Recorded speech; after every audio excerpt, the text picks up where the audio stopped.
আজ লাভপুর বিধানসভার বিজেপি প্রার্থী দেবাশিস ওঝা মহাশয় প্রচার করলেন চৌহাট্টা মহোদরী ১ নম্বর অঞ্চলে। চৌহাট্টা মহোদরী ১ নম্বর অঞ্চলের প্রতিটি গ্রামে গ্রামে ঘুরলেন তিনি।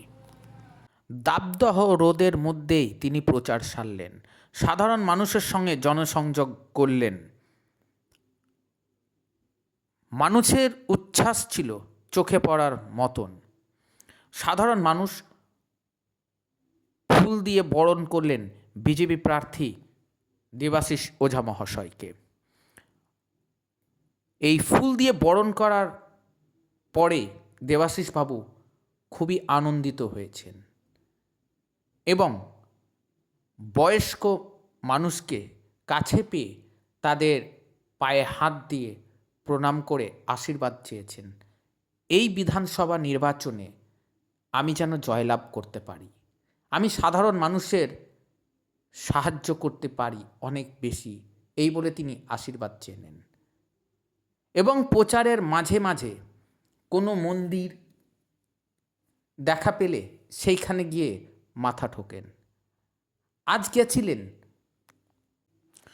বাবা চন্দ্রচূড় ভোলানাথ মন্দিরে, বাবাকে দর্শন করলেন, প্রণাম করলেন। তিনি প্রণাম করে ওনার মনোকামনাও তুলে ধরলেন বাবার কাছে। প্রণাম সেরে মন্দিরের বাহিরে আসার পরেই আমাদের সংবাদ মাধ্যমের মুখোমুখি হয়েছিলেন তিনি। আমাদের সংবাদ মাধ্যম প্রচার বিষয় নিয়ে বিশেষ কিছু বার্তালাপ করলেন লাভপুরের বিজেপি প্রার্থী দেবাশিস ওঝা মহাশয়ের সঙ্গে। দেবাশিস ওঝা মহাশয় ঠিক কী বললেন এই প্রচার বিষয় নিয়ে, চলুন শুনে নেব দেবাশিস বাবু ঠিক কী জানালেন প্রচার বিষয় সম্পর্কে।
গৌতমের মেয়ে তো ও ছোট বোন আমার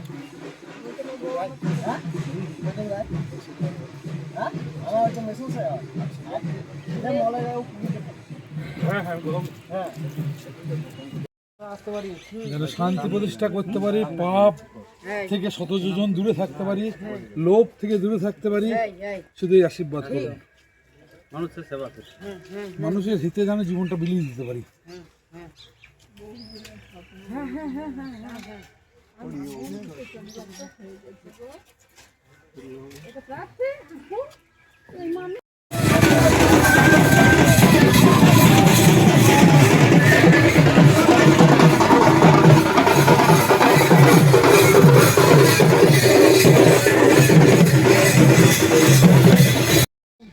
শিবপুরে জলধরের সঙ্গে কি কথা হলো মা পাবে বেশ বেশ বেশ আপনি আমার আর আমি হাত পাপাই আজ থেকে চিনতে পারছেন না। মা পাপাই মা জিন্দাবাদ জিন্দাবাদ জিন্দাবাদ জিন্দাবাদ জিন্দাবাদ পদ্ম ফুলে ভোট দিন বন্দে মাতরম বন্দে মাতরম বন্দে মাতরম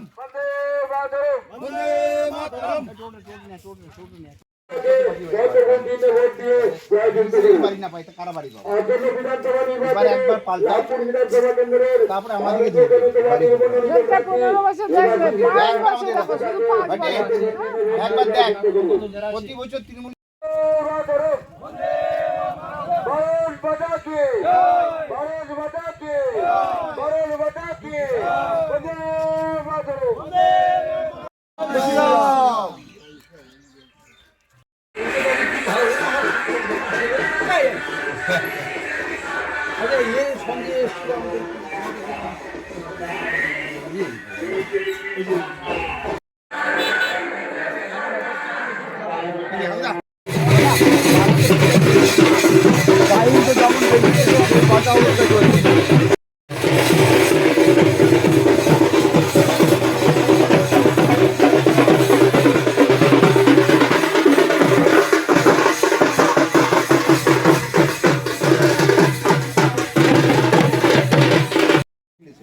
আমরা মাইক খোলা নাই মানে ওটা কে হুইলটা কে দিয়েছে এটা বলুন মাইকে গল্পটা আমি থাকুক মাইকে গল্পটা থাকুক মাইকে গল্পটা থাকুক হাত দিলে আর লাইভ গল্পটা থাকুক পাবলিক কি বাস করে থাকে তাকে ভিতরে তাড়াহুড়ি পুরি দেবো তা এখানে বাস লাইব্রেরি থাকবে কোন নেতা হচ্ছে তাও কি ঢুকতে পারবে না পড়াশোনার জায়গাটা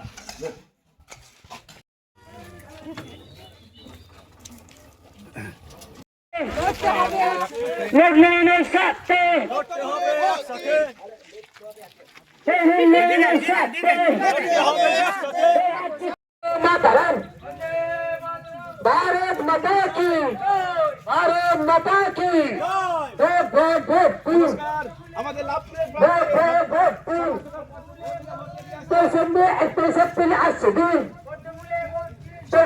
आसुद्दीन सकाल सकाल बोलो तीन ना दिन भर बोलो तीन सकाल सकाल बोलो तीन ওই দাদাদের বলো তিন ওই কাকিমাদের বলো তিন।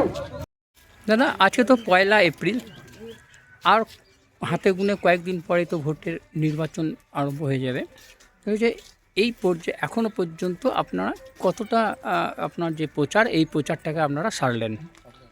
আমরা প্রচার যা সময় পেয়েছিলাম তার 40% এখনও পর্যন্ত আমরা কমপ্লিট করতে পেরেছি, 60% বাকি আছে।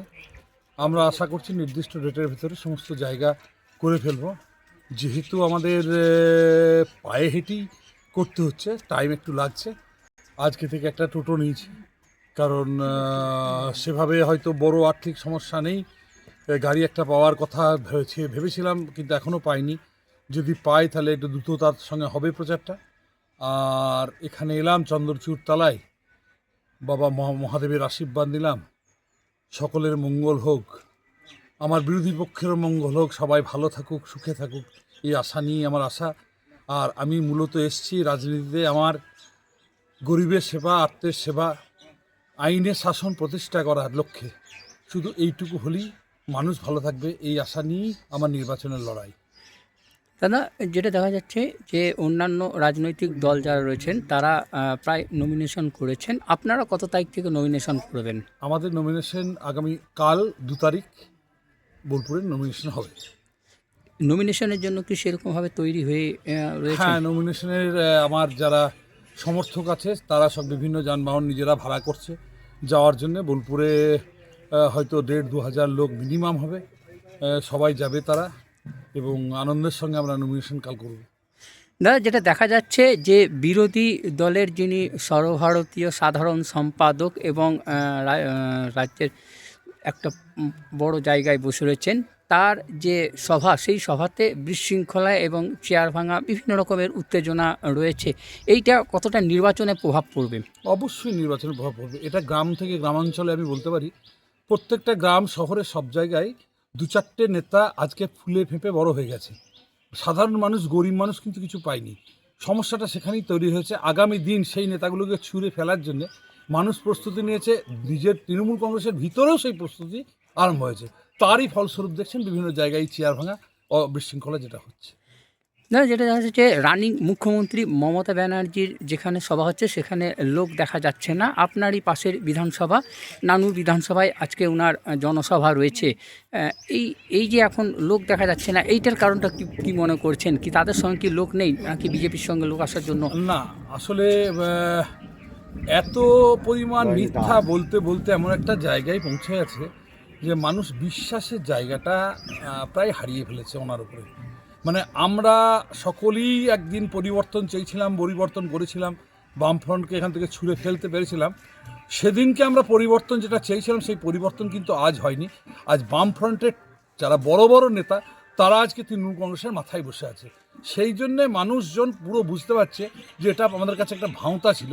তাই আসল পরিবর্তন 26-এর যে পরিবর্তন, সেই পরিবর্তনের আশায় মানুষ বসে আছে।